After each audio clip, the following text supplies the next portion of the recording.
Dios los bendiga, hermanos, amigos oyentes. Una vez más les saludamos en el nombre de nuestro Señor Jesucristo y damos gracias a Dios por esta oportunidad de poder seguir adelante con esta serie de videos hablando del libro de Mateo, un libro que fue entregado en nuestras manos por parte del Señor para poder estudiarlo y entenderlo, cómo el Señor Jesús estuvo haciendo grandes milagros, cómo el Señor Jesús estuvo haciendo grandes proezas. Y vamos a continuar el día de hoy en Mateo capítulo 9, donde el Señor Jesús hace algo asombroso. En el capítulo 32 al verso 34, el Señor hace algo que nunca se había visto, que dejó asombrados a los hombres de aquel tiempo. Hoy vamos a ver el porqué. Un hombre mudo es sanado por el Señor. Dice la palabra del Señor, Mateo capítulo 9, verso 32 al 34. Dice que mientras salían ellos, he aquí, le trajeron un mudo endemoniado y echado fuera el demonio, el mudo habló y la gente se maravillaba y decía, nunca se ha visto cosa semejante en Israel. Pero los fariseos decían, por el príncipe de los demonios, echa fuera a los demonios. Un acontecimiento, hermano, que narra la palabra de Dios y que es de asombrarnos porque ellos decían que nunca se había visto cosa semejante. Ahora nos encontramos con un mudo y aparte estaba endemoniado. En el entendimiento judío de la posesión demoníaca, este hombre estaba endemoniado y también mudo, por lo tanto no podía ser ayudado. Esto se debió a que la mayoría de los rabinos en aquel tiempo pensaba que el primer paso esencial en el exorcismo que ellos realizaban era obligar al demonio para que dijera su nombre. El nombre era considerado como una manija por la cual el demonio podía ser removido. Recordemos cuando el Señor Jesús liberó a los endemoniados gadarenos, cuando el Señor les preguntó su nombre y la contestación fue que había una legión en aquel hombre poseído. De esta manera también los rabinos preguntaban el nombre del demonio y era como una manija por la cual el demonio podía ser exorcizado por parte de los rabinos. Por lo tanto, hermanos, este demonio hizo a un hombre mudo y no podía revelar el nombre del demonio que habitaba en esta víctima. Por lo tanto, evitó que le hicieran el exorcismo. Sin embargo, hermano, Jesús no tuvo problema y echó fuera al demonio. Y dice la palabra del Señor que echando fuera al demonio, el mudo habló. La expresión de las personas es que nunca se había visto cosa semejante en Israel. Por estas razones, este milagro fue particularmente asombroso para las multitudes y especialmente para los grandes líderes del clero, y aún así señalaron el acto como demoníaco. Este milagro, hermano, mostró no solamente la autoridad completa de Jesús sobre el reino de las tinieblas o sobre el reino de los demonios, sino también la debilidad de las tradiciones de los rabinos.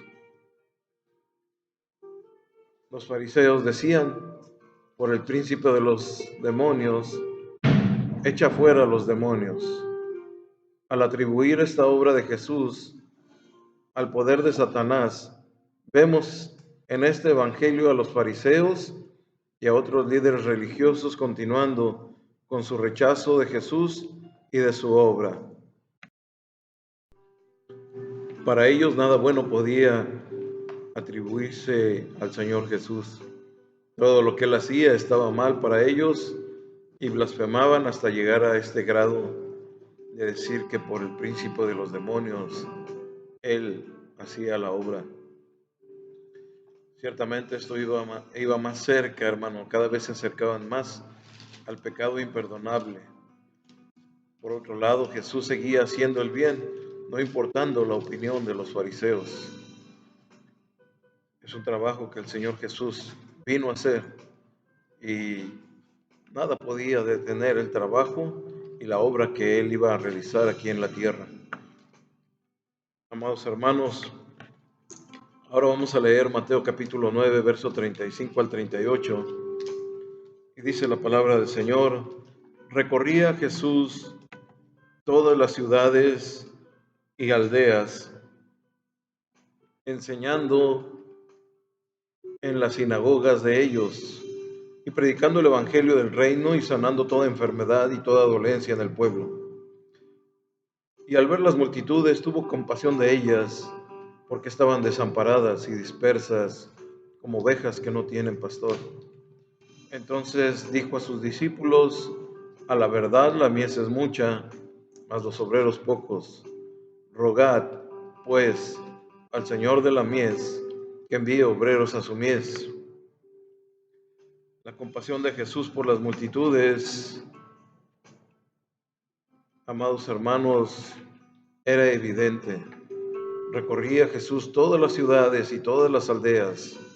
Cuando Jesús se encontró con la profundidad de la necesidad humana, de la necesidad física, no solamente la espiritual, tuvo compasión de ellos. Jesús no era insensible ni frío ante las personas y sus problemas. Jesús se detenía a ver qué problema tenía la persona y Él trataba de ayudar, no importando la situación. Él ayudaba a la gente. La palabra nos muestra, hermano, que los hechos de Jesús en Mateo capítulo 8 y verso 9 y capítulo 9, aunque se la pasa mayormente en Capernaum, fue un ejemplo, hermano, de lo que Jesús hizo por toda la región de Galilea. En los versículos anteriores, Jesús fue terriblemente juzgado y criticado, pero esto no lo hizo parar, hermano, en su obra o en su trabajo. Él no se quejó diciendo que ellos estaban diciendo cosas terribles de él. Ellos no se quejó de que lo estaban criticando o que lo estaban señalando. Tampoco buscó la forma para que dejaran de juzgarlo, señalarle.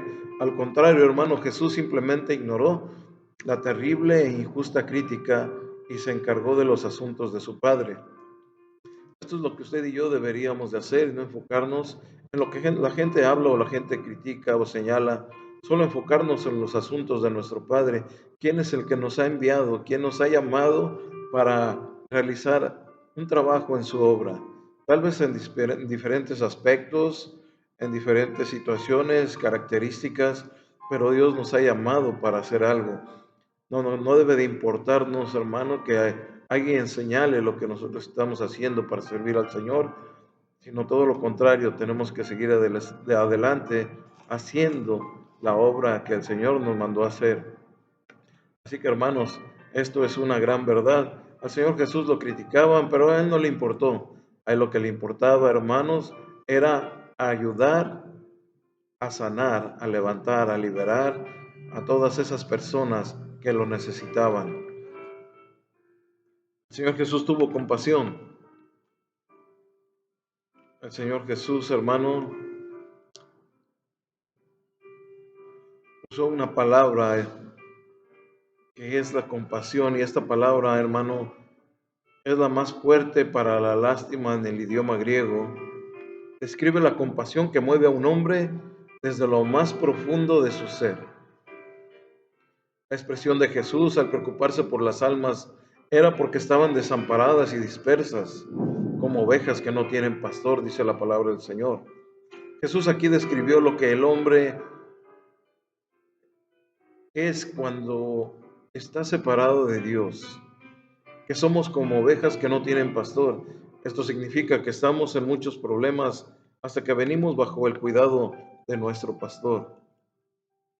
Esto, hermano, molestó a nuestro Salvador más que la esclavitud corporal de ellos en los romanos. Recordamos que estaban bajo el yugo romano, hermano, en el tiempo de Jesús.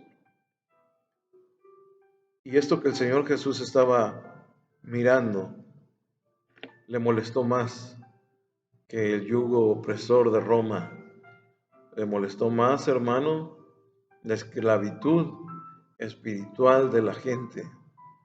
Cómo estaban esclavizados a una tradición, a una religión, pero que estaba llena de tradiciones y de dogmas.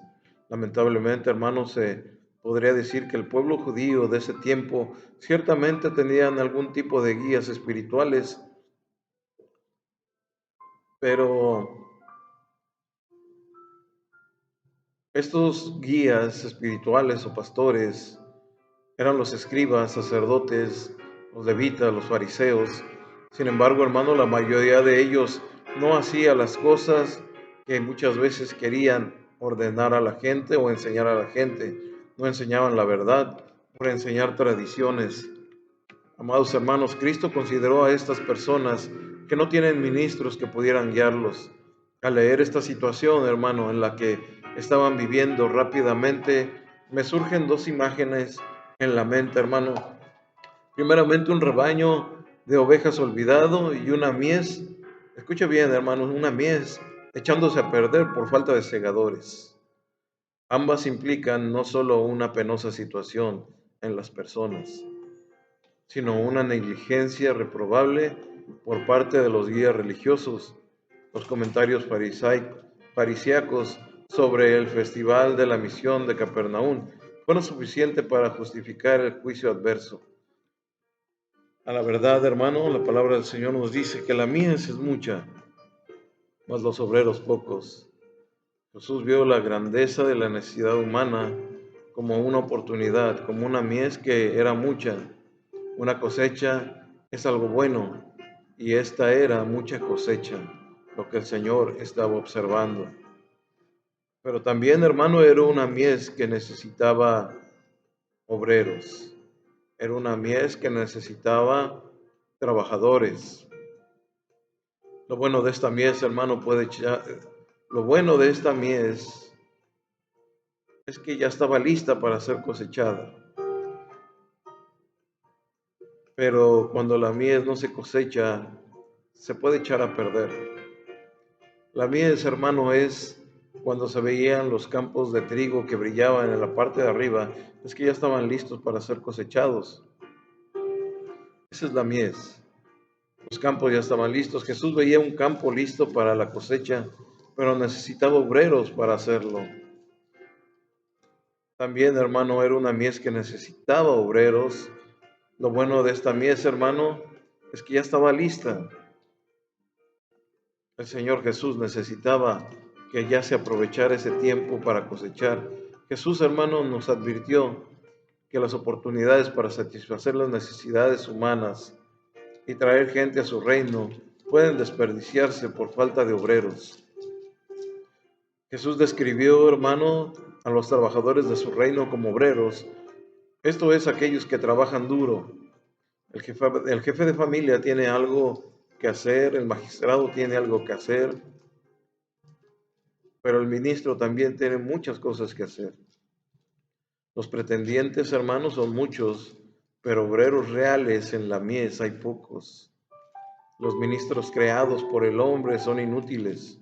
Todavía quedan campos llenos de hombres que no saben y no pueden usar la hoz, porque no les han enseñado cómo deben de cosechar. Hay hombres que tienen la intención de hacerlo, pero no saben usar una hoz. Los verdaderos recolectores son pocos, pero desgraciadamente también son distantes entre ellos. Marcan un límite, y esto es debido a las banderas que se manejan hoy al día. Y al señalar banderas es un nombre al cual muchas veces pertenecemos y pensamos que solamente los que estamos ahí podemos hacer algo, que solamente los que están ahí son los que van a trabajar, solamente los que están trabajando o solamente los que van a ser salvos. La iglesia del Señor, hermano, es universal, y hasta el día de hoy, hermano, hay muchos ministros que se han distanciado en su trabajo unos de otros, pudiendo estar unidos para trabajar en la obra del Señor. Amados hermanos, los verdaderos recolectores son pocos. ¿Dónde están los ministros, instructores y ganadores de almas? Tal vez se ha perdido esto, hermano. La enseñanza se ha perdido de cómo tenemos que ganar una alma. El plan de salvación para las personas siempre tiene que estar en nuestra mente, hermano, grabado, para poderlo mostrar a la gente. El plan de salvación. Dice en su palabra: rogad pues al Señor de la mies que envíe obreros a su mies, ya que la mies pertenece al Señor de la mies, no nos pertenece a nosotros, le pertenecen a Él. Se nos ordena rogarle al Señor que envíe trabajadores a cosechar lo que a Él le pertenece. Muy pocas veces levantamos una oración respecto a esto. Muy pocas veces oramos porque el Señor envíe más obreros a trabajar en su obra. Muy pocas veces oramos por los misioneros, por la gente que está trabajando en realidad para llevar un alma a los pies del Señor Jesucristo. Muy pocas veces se apoya también a este tipo de personas. Sin embargo, todos estos misioneros que salen a buscar, hermano, y a predicar, son aquellos que el Señor ha preparado y ha enseñado para ir a recolectar esas almas. La mies, hermano, verdaderamente es mucha y los obreros pocos, pero eso no importa, hermano. Dios puede bendecir a pocos para hacer mucho y hacerlos cumplir, hermano, tanto como si fueran una multitud. Él creía, hermano, en la omnipotencia de su Padre, pero también creía que el Señor trabajaría por medios y que muchos obreros eran requeridos para recoger la mies y abundante. Esto era lo que el Señor Jesús estaba observando, hermano, que Dios era omnipotente y tenía el poder para hacerlo Él.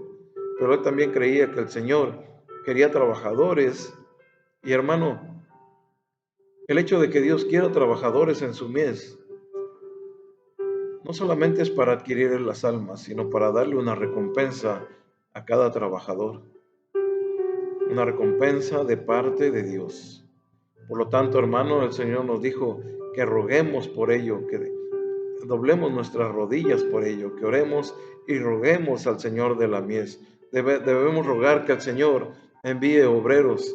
Se necesita un gran poder, hermano, para sacar un demonio, como lo vimos con el Señor Jesucristo, con este endemoniado que aparte estaba mudo. Un gran poder se necesitó para sacar ese demonio, y de la misma manera se necesita el mismo poder de Dios para enviar un ministro a su obra. Esta es una oración que debemos hacer, pero solamente podemos orar, hermano, y ser honestos, que si oramos con nuestro oído abierto, tal vez el Señor pueda hablar en esa oración cuando nosotros estemos rogando al Señor de la mies que envíe obreros a su mies, y que nuestro oído esté abierto cuando el Señor pueda decirnos que nosotros mismos vayamos a cosechar esa mies. En este capítulo, hermano, el Señor Jesús se enfrentó a acusaciones de blasfemia, fue acusado de baja moral, fue acusado de impiedad, fue acusado de estar ligado con el diablo. Aunque Mateo, hermano, ha establecido completamente las credenciales de Jesús como el Mesías, como el Salvador, las autoridades religiosas comenzaron a rechazarlo y a criticarlo. Estos conflictos con los líderes religiosos a través de los capítulos siguientes serán más frecuentes y más intensos, hermano, porque en lo que sigue, hermano, nos vamos a encontrar que estos líderes religiosos señalaban, criticaban al maestro y lo acusaban. Buscaban, hermano, una excusa para levantar el dedo contra él. Estaremos, hermano, entrando en el capítulo 10 del libro de Mateo. En un siguiente video empezaremos a hablar de lo que el libro de Mateo en el capítulo 10 nos está enseñando. Y lo primero es, hermano, es que si no conoces los discípulos del Maestro, tal vez esta sea la oportunidad para conocerlos a cada uno de ellos. Fueron seleccionados por Jesús para la obra del ministerio. En Mateo capítulo 10 iniciaremos, hermano, esta serie donde el Señor estará seleccionando a los hombres que iban a ayudarle para cosechar esa mies. Que Dios les bendiga, hermanos, que pasen una buena noche y que Dios me los bendiga.